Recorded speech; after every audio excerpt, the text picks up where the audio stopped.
Chandrababu సవాల్పై YCP నేతలు ఎందుకు మాట్లాడడం లేదని బోండా ఉమా ప్రశ్నించారు. సిద్ధం సభలో సవాల్ విసిరి ప్యాలెస్కు వెళ్లి తలుపులేసుకుంటే సరిపోతుందా అన్నారు. బోండా వ్యాఖ్యలపై సజ్జల రివర్స్ సవాల్ విసిరారు. జగన్ ని విమర్శించే హక్కు అర్హత చంద్రబాబుకు ఆయన పార్టీకి లేదని సజ్జల అన్నారు.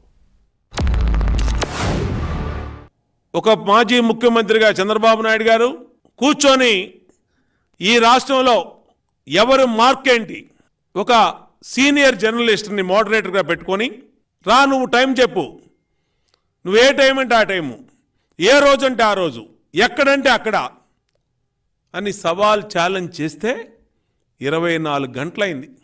ఉత్తుత్తునే 7 మంది 8 మంది 10 మంది వచ్చి బో అని మాట్లాడే జగన్మోహన్ రెడ్డి మనుషులు ఎవడు మాట్లాడతలా.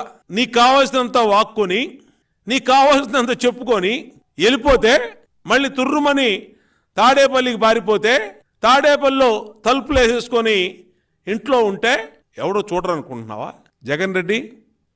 లేదంటే నువ్వు చెప్పిందంత నిజమని నమ్ముతారనుకుంటున్నావా? చెప్పాలి, నోరు విప్పాలి జగన్ రెడ్డి.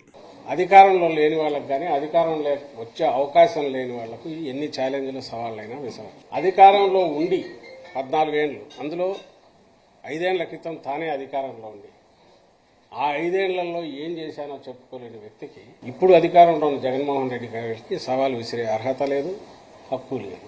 మేము అడ్రస్ చేసినా, మా పార్టీ మాట్లాడినా, జగన్మోహన్ రెడ్డి గారు మాట్లాడినా, ఎక్కడ ఎప్పుడు మాట్లాడినా అందరూ ప్రజలతోనే మనం మాట్లాడేది. మీ అవకతవకలు లేక అవినీతి పాలన లేకుంటే అరాచక పాలన చంద్రబాబు నాయుడు హారంలో ఎట్లుండింది అనేది మేము ఎక్స్పోజ్ చేస్తుంటాం. అది ప్రజల దృష్టికి తీసుకెళ్లి మా పాలన ఎంత బాగుందో మేము చెప్పుకుంటూ వస్తున్నాం.